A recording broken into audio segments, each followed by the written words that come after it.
Alors, je suis mère à temps plein, je travaille à temps plein, membre engagé de mon Église, le Centre évangélique de Laval, et également engagée à temps plein dans mon ministère. Ce matin, au travers de mon témoignage, j'ai à cœur de vous partager un message d'espoir qu'on pourrait intituler « Dieu relève ». Même en 2016, il relève. Est-ce que vous le croyez ce matin? Le premier passage qu'on va lire se trouve au psaume 11, les versets 3 et 4. Quand les fondements sont renversés, le juste, que ferait-il? Je m'arrête juste une seconde. Est-ce qu'on peut acclamer l'équipe technique?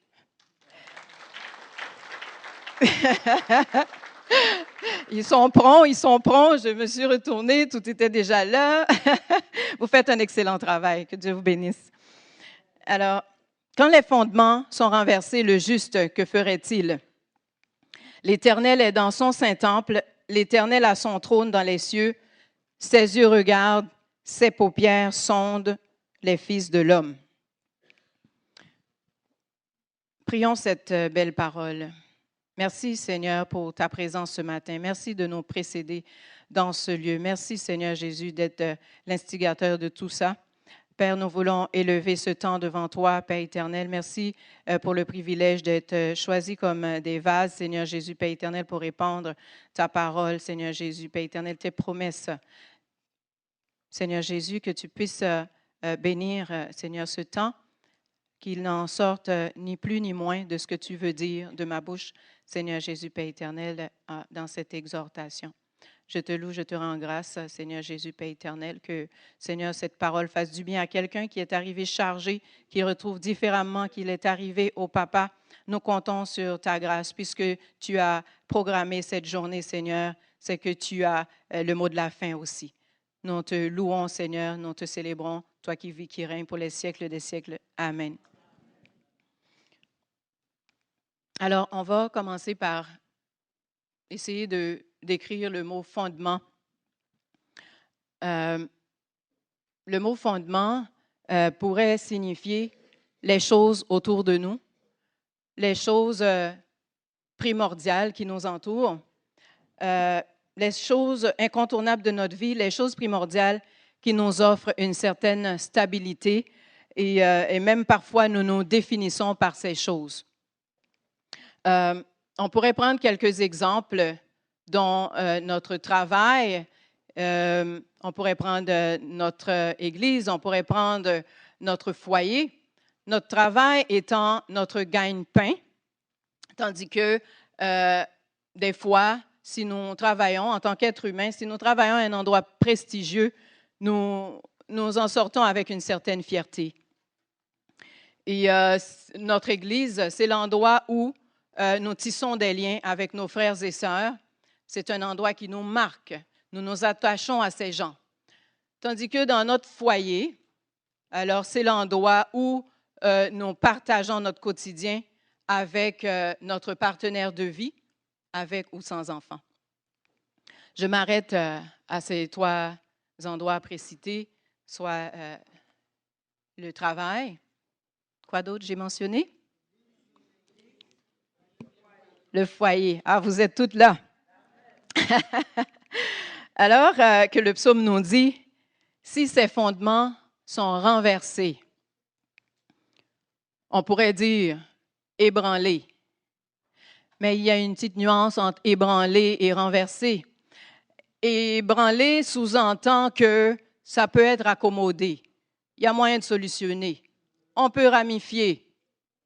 Mais quand c'est renversé, c'est fait. Le pire est arrivé. Alors, mon témoignage résume ceci. À un moment donné de mon parcours, à un moment donné de mon existence, rien n'allait plus. À aucun niveau, ça ne marchait pas. Au niveau sentimental, ça n'allait pas. Mon mariage n'a pas survécu. J'ai connu de grandes frustrations au travail et conséquemment, ma vie spirituelle battait de l'aile.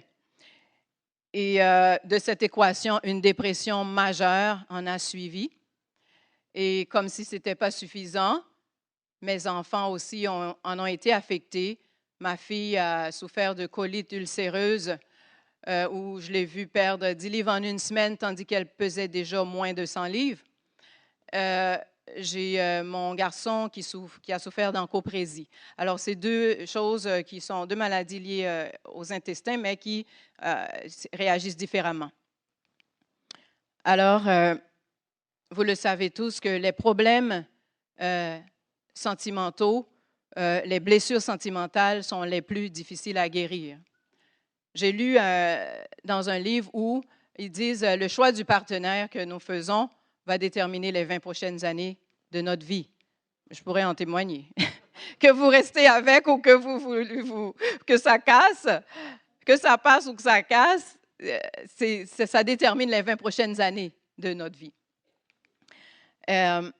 Selon la Bible, nous ne prônons pas le divorce. Ce matin, c'est vraiment un privilège quand le pasteur a encore annoncé qu'il y a eu un mariage heureux qui a été célébré hier. Nous le prônons, le mariage, comme la Bible nous l'enseigne. Nous devons nous investir. Nous devons tout faire pour que ce mariage demeure. N'est-ce pas? Est-ce qu'il y a des couples mariés ici? Est-ce que ça fait longtemps que vous êtes mariés? Amen. Amen.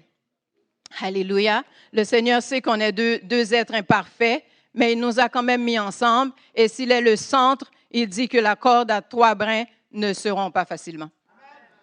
Amen. Alors, toutefois, nous ne pouvons ignorer qu'il arrive que nos fondements soient renversés. Je peux dire que les fondements de ma vie ont fortement été ébranlés et même renversés. Mes enfants en étaient affectés. Mais ce que je veux vous communiquer ce matin, c'est que Dieu relève. Il relève encore. S'il l'a fait pour moi, il peut le faire pour toi aussi. L'Éternel est dans son saint temple, n'est-ce pas? L'Éternel a son trône dans les cieux. Ses yeux regardent. Ses paupières sondent les fils de l'homme. Le Seigneur ne prend pas plaisir à nous voir souffrir, mais il peut permettre des choses. Il nous sonde certaines fois. Le Seigneur veut notre bien et il nous le dit dans sa parole qu'il connaît les projets qu'il a formés sur notre vie. Notre destinée est cachée entre ses mains. Il a des projets de paix et de bonheur, fondés d'avenir et d'espérance. Est-ce que vous le croyez ce matin? Amen.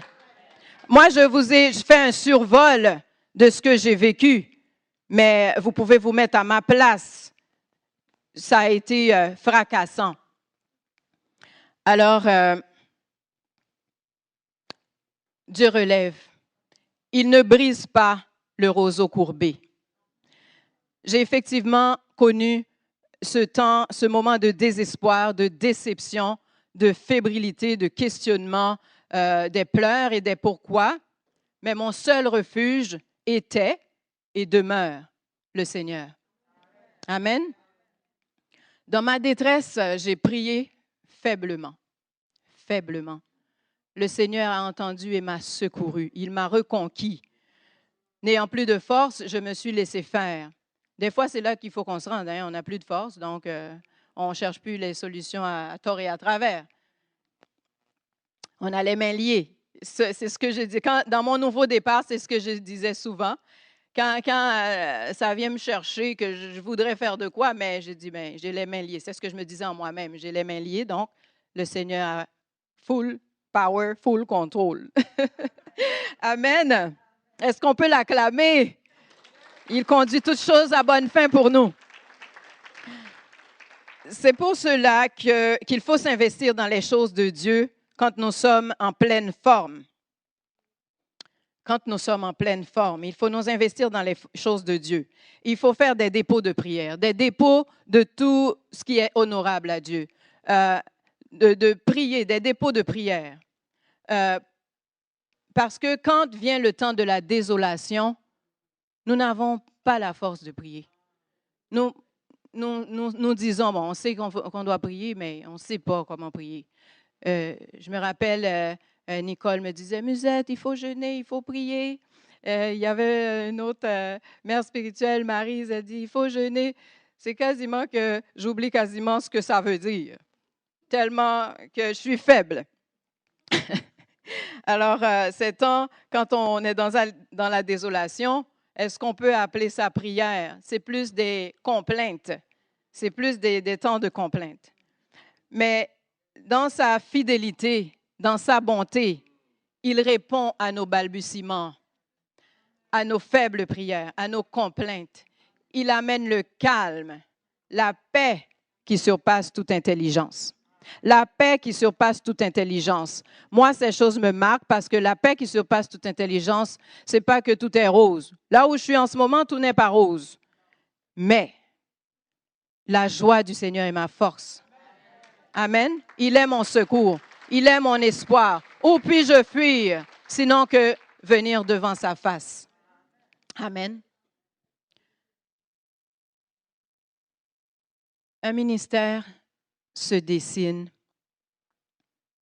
Je me suis mise à le chercher de tout mon cœur, à m'investir dans sa maison. J'ai toujours chanté dès la tendre enfance, mais depuis ma conversion, je ne me suis jamais impliquée dans la louange. Je ne me suis jamais impliquée. Je faisais mes dimanches. Oui, je priais.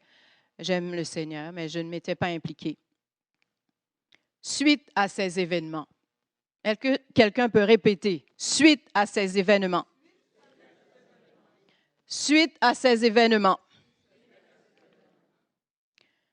Suite à ces événements éprouvants de ma vie, je me suis impliquée dans la chorale. Je me suis impliquée comme chantre dans la louange. Et dans un temps record, j'ai produit un single dans le chant que je vous ai interprété à cause de ta grâce et un CD complet avec des chants dont le Seigneur m'a inspiré. N'est-ce pas merveilleux? Dieu relève. Dieu relève.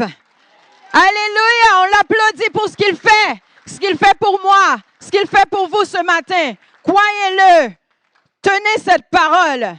La parole nous dit, je garde sa parole dans mon cœur afin de ne pas pécher. C'est qu'il nous a fait une promesse. Quand la promesse est libérée, nous le recevons et nous attendons fermement parce qu'il ne manquera pas à sa parole. Il est le Dieu de l'impossible. Il est le Dieu de sa parole. Amen. J'ai arrêté de regarder ça et là comme une poule tête coupée, comme qu'on dit, on court partout. Mais la parole est devant nous, effectivement. Je peux en témoigner ce matin. Aujourd'hui, le ministère de Muse se dessine pour la gloire de Dieu.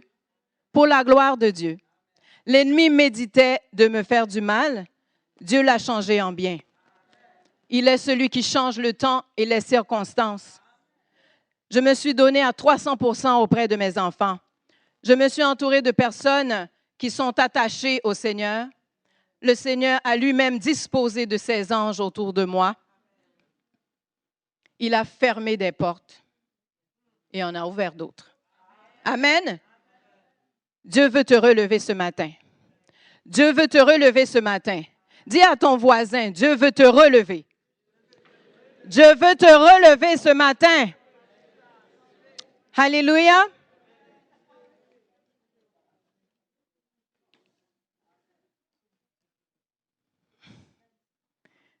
Le pardon est libre de toute culpabilité.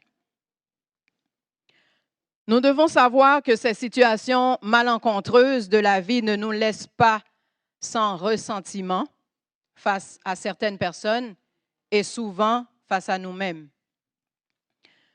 Je veux parler aux divorcés, aux enfants issus de familles brisées. Est-ce qu'il y a des enfants issus de familles brisées ici ce matin? Mes enfants pourraient lever. Ma fille a fait comme ça. Il n'y a pas de honte. Tant que le Seigneur est avec nous, c'est ce qui compte. Amen. Alors, je veux parler aux divorcés, aux enfants issus de familles brisées. Nous ne pouvons ignorer la blessure, mais non plus, nous ne pouvons dorloter, alléluia, nous ne pouvons dorloter, faire pacte avec la blessure. N'est-ce pas? J'ai souvent entendu concernant les enfants issus de familles brisées qui portent un fardeau, ils se sentent coupables, ils pensent que c'est à cause d'eux que la séparation a lieu, ou bien ils sont tout simplement aussi amers que les deux parents qui se sont séparés. Et de leur côté, ces parents qui sont amers et vivent la honte même face à leur échec. Ce matin, je t'invite à te pardonner. Ce matin, je t'invite, toi qui es issu d'une famille brisée, toi qui as connu une séparation où ça a vraiment fait mal, toi que ton fondement a été renversé en ce sens, je t'invite ce matin à te pardonner. À pardonner aussi à ceux qui t'ont blessé. Romains 12, 18 nous dit, « Autant que cela dépend de vous, recherchez la paix avec tous. » Avec tous et même avec toi-même, parce que si tu n'es pas en paix avec toi-même, tout te dérange. Tout a un autre sens. Amen. Autant que cela dépend de vous, recherchez la paix avec tous, sans laquelle personne ne verra le Seigneur. Ni toi, ni moi. Ni toi, ni moi. Ce n'est pas un acquis. C'est un commandement biblique. C'est un commandement biblique, mais il faut le désirer et prendre les mesures nécessaires.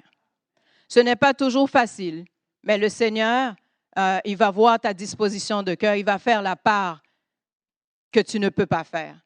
Je suis un témoignage vivant. J'ai lu des livres. Un livre qui s'appelle, je pense, le Pardon. Il y en a un autre, c'était L'Offense. L'offense a conclu ma démarche, par exemple. L'offense a conclu ma démarche. Mais l'autre livre s'appelle Le Pardon. Des fois, je lisais les affaires, je tournais la page. C'est comme, je ne suis pas rendue là. Ça disait des affaires. J'ai dit, mon Dieu, comment je vais faire ça? Mais je l'ai fait. Je l'ai fait parce que quand j'ai fini par comprendre que les mauvais sentiments qui prenaient place en moi me dévastaient plus que la personne contre qui il est projeté. Hein? Alors, il faut agir avec intelligence. On est des filles du royaume. Amen. Alors, on est des filles et des fils du royaume. Il y a des hommes ici ce matin, hein? Ils ne veulent pas perdre leur place. Amen. Il faut qu'il y ait des hommes pour que je sois ici, parce que mon père était un homme. Dieu veut te relever. Est-ce que tu le crois ce matin? Dieu veut te relever.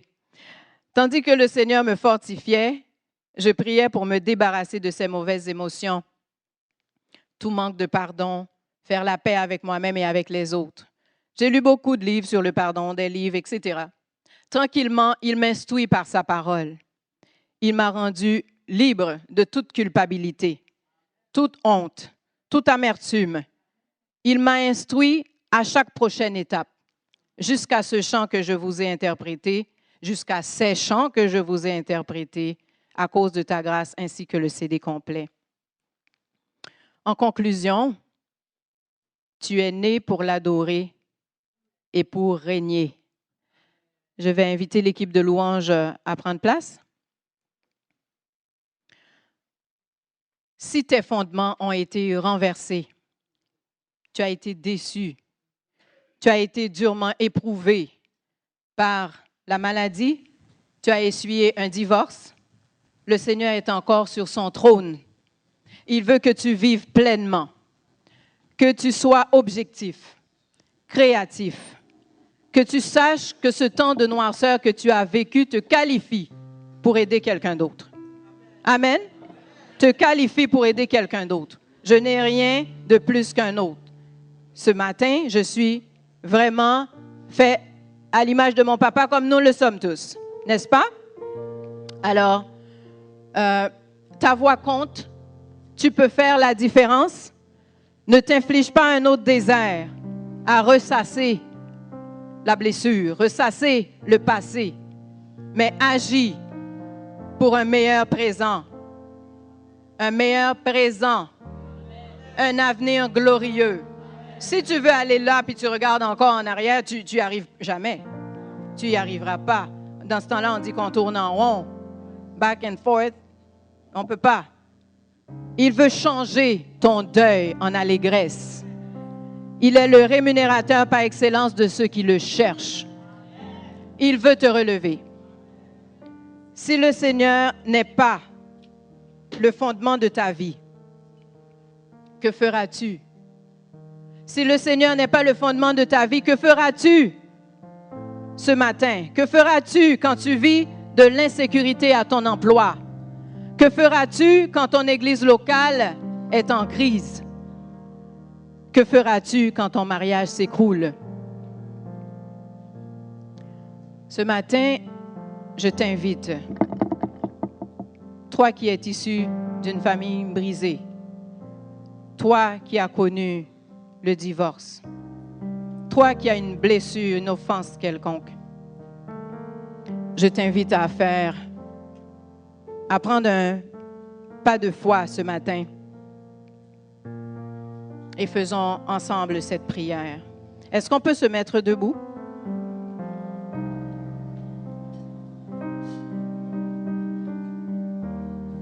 Alléluia.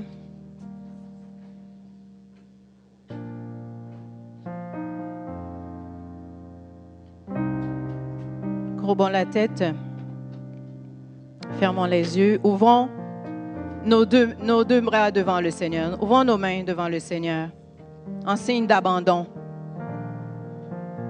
Alléluia.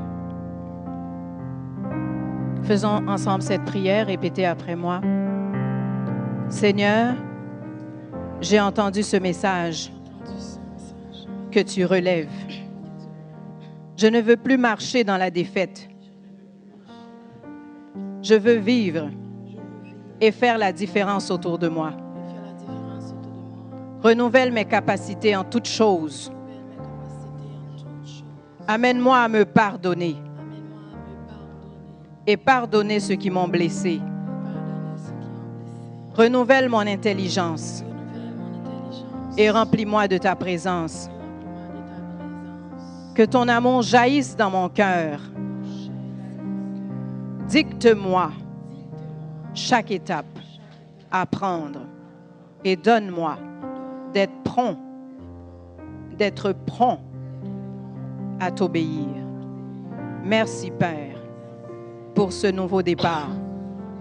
Au nom de Jésus. Amen. Là, je vais inviter le pasteur Jean, tandis qu'on va vous conduire dans des petites chambres.